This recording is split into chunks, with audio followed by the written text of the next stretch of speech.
everyone, it's Amy here. Welcome back to my channel. I hope you're all doing really well. So today we're going to be doing my April wrap up.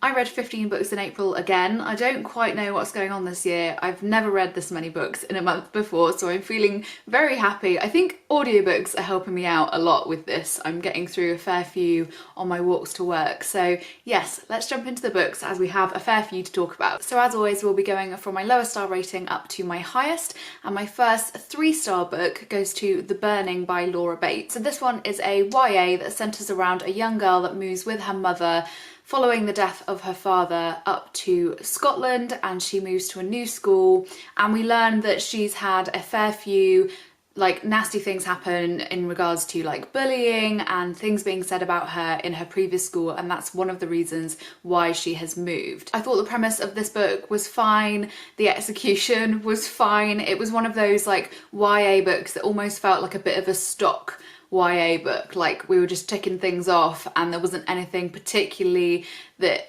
made me feel excited about it, nothing that made it feel particularly unique to me. I also feel like the author was trying to cram a lot of stuff in there. Like, we had pregnancy storylines, we had abortion storylines that were separate to the pregnancy, we then had a very bizarre kind of going back into the past, the main character, almost a little bit of a magical realism aspect to it, which just felt a little bit out of place to me. So yeah, didn't love this one, I just thought it was okay. The next 3-star read I have here is Queen of Shadows by Sarah J Maas. So I'm really sad that I didn't love this one as much as I love the 3rd book in this series. I'm obviously not going to go into what this one is about, but it's basically the 4th book in the Throne of Glass series, and it was okay. Again, it was just another one that I was like, okay. It was very long. I feel like a lot of it could have been cut down, and I feel like the characters in my mind felt quite different in this book in comparison to the previous one, and so I felt that was a little bit of a shame,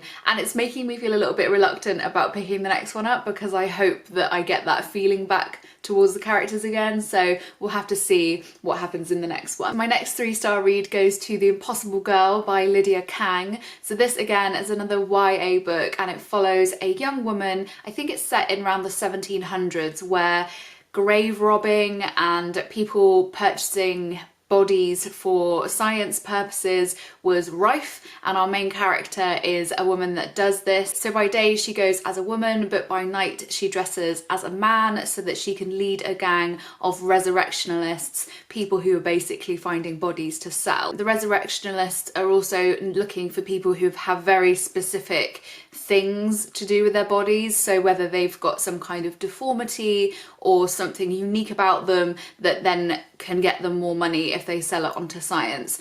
Something unique about our main character herself is that she was born with 2 hearts, and so she's someone that people talk about but don't necessarily know who she is. So she's almost on a bit of a hit list because people want to find the girl with the 2 hearts so that they can kill her or take her body when she dies so that they can sell it to science. This was another one that was okay. I wasn't blown away by it. I enjoyed it pretty much all the way along. I felt the ending was quite unbelievable and it got a little bit ridiculous, and so that didn't really add much to the story for me. Also, I didn't really enjoy the romance aspect of it either, so it was just another meh book for me for that one. Next, for the 3 stars, we have Black Girl Unlimited by Echo Brown. Now this one is a bit of an unusual one for me. So this is, I believe, aimed at young adults. It's not fiction though, it's a memoir. However, there are magical realism aspects of the story which, when you're reading it, makes it feel almost like it could be fiction because of these kind of fictional aspects of it, I guess. So Echo Brown is our main character. It's about her life. She's telling stories about her life. There's a lot of really hard-hitting stuff in this book, so I would definitely look at the content warnings if you're someone who is triggered by things. I found the pacing and the timeline of things to be quite confusing, and I don't know whether that's just because I listened to it on audiobook, but I did find that I had to keep rewinding it to listen again to what was happening because I couldn't quite place where we were in the timeline of Echo Brown's life. I also didn't really like the way that the magical realism aspect was brought into the story. It was very in your face and told as if it was real, which is a weird thing to say because that's generally how magical realism works in books, but when I've read magical realism and when I've enjoyed magical realism, it tends to be in that kind of flowery, beautifully told. You're kind of led as the reader into believing whatever it is that is being magically made up. But with Black Girl Unlimited, it was just like, yeah, I'm a wizard, my mum's a wizard, and we can see these things around us. And because it was told as part of a memoir, it just felt really bizarre to me and I didn't really enjoy it. So 3 stars for that one. My final 3 stars goes to Even This Page Is White by Vivek Shraya. This is a collection of poetry, and I have said many times here before that I'm not a big reader of poetry, and this, I think, was just a little too far out of my comfort zone in terms of poetry and formatting. I found it quite hard to understand what the poems were even about. I found the style of the formatting of the words on the page to be quite choppy and split up, and I just didn't follow it very well. The only bit that I really did enjoy in the book was a section where they basically interviewed people on how they felt about racism and the experiences that they'd had with kind of white supremacy and various forms of racism, and I love that bit. I found that really interesting, but to me that didn't even really read like poetry. It just read like an interview with someone. So yeah, I have had that one on my list for such a long time, and I saw it on Scribd as an ebook, so I decided to read it, and I'm glad I didn't pay out all the money because poetry is quite expensive for what you get in terms of pages. And so yeah, it was a little bit disappointing, but it might just be it's me not really understanding poetry all that well. So I would definitely go and check it out. If you have Scribd, it's on there for free. Let's move on to the 4-star reads. So the first one I have to show you is The Bone Season by Samantha Shannon. So this one is the first book in a urban fantasy series, and I've never read any urban fantasy before. I'd say this is one of the most difficult fantasy books I've ever tried to describe on here before. There's quite a lot going on in this book, but essentially the magic system in this book is based on clairvoyance. The main character is a young girl named Paige, and she is able to do things with spirits. So these clairvoyants in this world are able to kind of touch spirits, are able to influence spirits, talk to them. There's various different levels of clairvoyancy. So you might be one of the lowest, which are only able to kind of sense them a little bit, or one of the highest where you can push them and touch them and do things with people's auras. Paige, near the beginning of this book, is taken hostage, and she's taken to this place that she's never been before with a load of other clairvoyant people. And in this place they encounter these angel type creatures that are seemingly immortal and want to use the clairvoyance for their powers, basically. So they're all being kept kind of prisoners. Paige is given to one of these angel type creatures known as the Warden, and he is there to try and train her in using her powers. And so there the story goes on. I really enjoyed it. I thought it was really clever. I've never read a book that has such a unique premise. The characters were rounded out really nicely. I also love that the romance element didn't come in really quickly or take over the story, because sometimes it's this insta love thing and I cannot stand that. So yes, really love this one and I would highly recommend. Next, for the 4-star reads, we have Anne of Green Gables by L.M. Montgomery. This is a children's classic and it follows the story of Anne, who is an orphan child, and she is taken in by a family at a place known as Green Gables, and they take her in and it's basically her life. I found Anne to be an incredibly endearing, sweet, precocious little child. She never stopped talking, asking a million questions all times of the day, and just generally being the sweetest little girl. I was concerned that this book would potentially give me the same feelings as Little Women, because I didn't overly enjoy Little Women for the kind of didactic, very in your face with the morals type thing. But actually this one, whilst there was morals, I love the way that they kind of span them back onto the adults. So it wasn't like the adults were just trying to teach the child, I'm the adult, I have to teach you things because I know more than you and I'm the person in charge here. In this one, most of the occasions where there was a learning opportunity actually came from the adults realising that something that they had done wrong meant that Anne had taught them something, which I really appreciated. Really enjoyed this one and would definitely recommend it. Next, for the 4 stars, we have The Mothers by Britt Bennett. This book starts out following a 17-year-old girl who gets pregnant by the local pastor's son, and then follows the aftermath of the decisions they make around that child. We follow a small cast of characters, all the way from that point in their timeline right the way through to when they're kind of much older and they're still interacting with each other. It's very much a slow burn for me, but I loved it come the end. I love the discussions on motherhood, on what motherhood meant to all of these different characters, because a lot of them had very different experiences of motherhood. Either they had very poor relationships with their mum. One of the main characters, their mum had actually committed suicide, and so it has such a dynamic view of what motherhood is, and the fact that there isn't one right way to do motherhood or to accept motherhood into your life, because you don't have to be a mother to be a woman. And I loved it. It was so good. Have you read anything from Brit Bennett? I would love to hear down below. Next on the 4 stars, we have another fantasy book, and that's Descendant of the Crane by Joan He. This one is a YA fantasy mystery that is influenced by Chinese culture. And I really enjoyed it. I listened to the audiobook of this one and I would highly recommend it. We follow a young woman who is a princess to a kingdom, and her father has just passed away. So she is basically like the queen in waiting, and she's going to be appointed as queen. Right at the beginning, she actually has suspicions that her father has been murdered. And so it sparks off this whole mystery element of the book, which is tied in with the fantasy and everything else. It is just a really well written book, and one of those ones that just, it was almost a bit thriller-esque in the fact that there were twists and turns, things being revealed like all the time, and I loved that. The characters, the setting, the fantasy element of it all felt very rich to me, and I just felt so immersed in the story when I was reading it, and I really hope the author brings out a second one. It does kind of end it in a way that could lead to a second one, but I have seen that she isn't immediately going to be writing a second book, so I'm a bit sad about that, but I'm hoping she does eventually. I have seen that she's actually brought out another book recently though, so I am hoping to get my hands on that one. Next for the 4 stars, we have Such a Fun Age by Kylie Reid. This one follows the story of a young girl named Amira. She's a black woman and she works for a white family. She's their babysitter.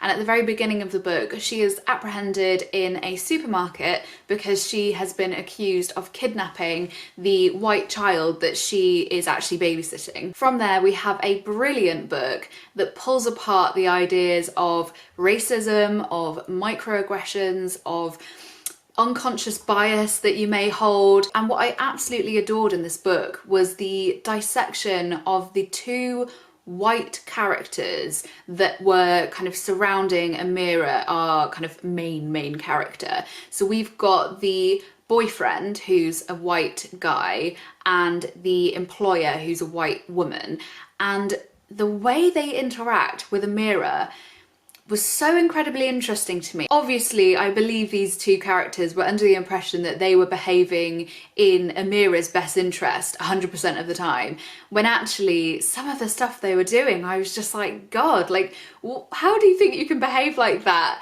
and get away with it? And that's racism for you, isn't it? This book felt like it could have been a non-fiction book. It felt very real and well placed and just very well thought out. I really enjoyed it. Would highly recommend. Next for the 4 stars, we actually have a classic, and that is Great Expectations by Charles Dickens. So I've never read Charles Dickens before. I think the only one I have read, tell a lie, is A Christmas Carol. And I own a whole bundle of Charles Dickens books in these beautiful Penguin English Library editions that I've never read. And so I decided I would jump in this month and give it a go. I also half listened to this on audiobook because I am loving doing that with classic books at the moment. And I really enjoyed it. It really surprised me actually how much I enjoyed it. We basically follow the story of a young boy named Pip, and we follow him all through his life as he goes from being in quite a lowly situation where he doesn't have a lot of money and he's living in quite a precarious situation to becoming a gentleman and a nobleman and having lots of money and having all of life's goods given to him. And it's that kind of transition and the realizations of where that has come from and how that has been provided for him. We meet characters such as Mrs. Havisham, who I think is one of my favourite from the whole book. In the audiobook, the voice for Mrs. Havisham was just brilliant. Yeah, I'm actually quite looking forward to reading some more Charles Dickens. If you have any recommendations of what I should pick up next, do let me know down below. Next on the 4-star reads, we have Your House Will Pay by Steph Shah. This one actually came to me in my A Box of Stories box, which I really enjoyed. If you haven't seen that video, that unboxing, I'll leave that linked around here. So this book is told through two perspectives. We have Sean, who's a black man who's helping his cousin Ray, who's just come out of prison after a 10-year sentence. And then we have the story of Grace, who is trying to pull her family back together after her sister has departed from her Korean immigrant parents, with really no explanation as to why she no longer wants to interact with her family. At a certain stage in the book, these two storylines collide and there is something that brings them together, but not necessarily in a positive way. I found it brilliant. Again, this was another one that felt very raw, very rich, very real. It just felt like this could have been a non-fiction book. Whilst there's lots of discussions on race, there's also a thread on familial relationships and the bonds that you hold with your family and the things you may do for your family in moments of crisis and when they need you, and like how far you might go for a family member. And I really enjoyed that as well. It was a really good book. I had never heard of it before, and so if you haven't heard of it, I would definitely check it out if you are interested by this kind of thing. My final 4-star read goes to Grown by Tiffany D. Jackson. So this one I listened to on audiobook. I would definitely recommend the audiobook. I thought it was brilliant. So this one follows the story of a 17-year-old girl named Enchanted, who is an aspiring singer. One day she goes to a singing competition, and while she's there, a 28-year-old pop star sees her and decides to approach her, and this is when a grooming type situation occurs. The 28-year-old male gives her all these opportunities and says all of these things to her to basically take her away from her family and do these horrendous things with her. Very much like the R. Kelly situation in real life. This book, as I'm sure you can imagine, deals with a lot of very hard-hitting and quite disturbing and upsetting situations, and so I would definitely look at the content warnings before you jump in. It perfectly depicts how easily a young person can be taken into those situations when they are looking at someone that they greatly admire and they feel that they have to behave in a certain way. I feel this book is so important for young people to read, to listen to take in, because just being able to recognize a situation like that may just help someone in being able to ask for help if they need it. Another aspect of this book, and a reason why I didn't actually give it 5 stars in the end, is there is a kind of murder mystery type element to the book. So right at the beginning you learn that the 28-year-old pop star is actually dead, so he's been murdered.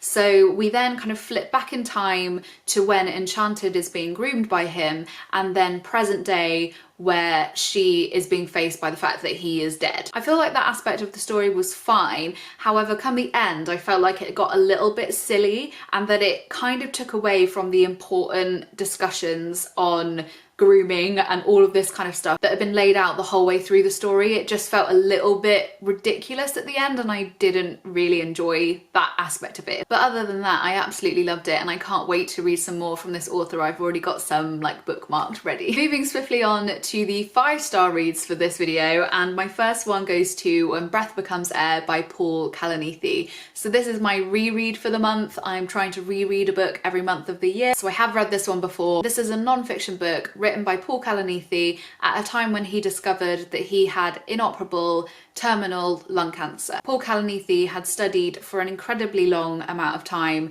to become a neurosurgeon and a neuroscientist. His life was very much on an upward trajectory, and when he got this diagnosis, he went very quickly from being the person in the know, the person with the authority in medical situations, to being the patient and being scared for his life. I actually struggled to talk about this book without welling up because it is the most hard-hitting book I've ever read. So yes, would definitely recommend that one. Final 5-star read for this video goes to The Dreamers by Karen Thompson Walker. So this one is a somewhat apocalyptic type read. It basically follows the outbreak of an infectious disease which basically then shuts down a whole city. They contain a whole city so that it's all in one place. So it's not quite a pandemic where it goes across the whole world, but it's contained in this town. But essentially what happens to the people that catch this disease is that they fall asleep. So they fall into this very deep sleep which people are unable to wake them up from. This was another one I listened to on audiobook, and the words were just so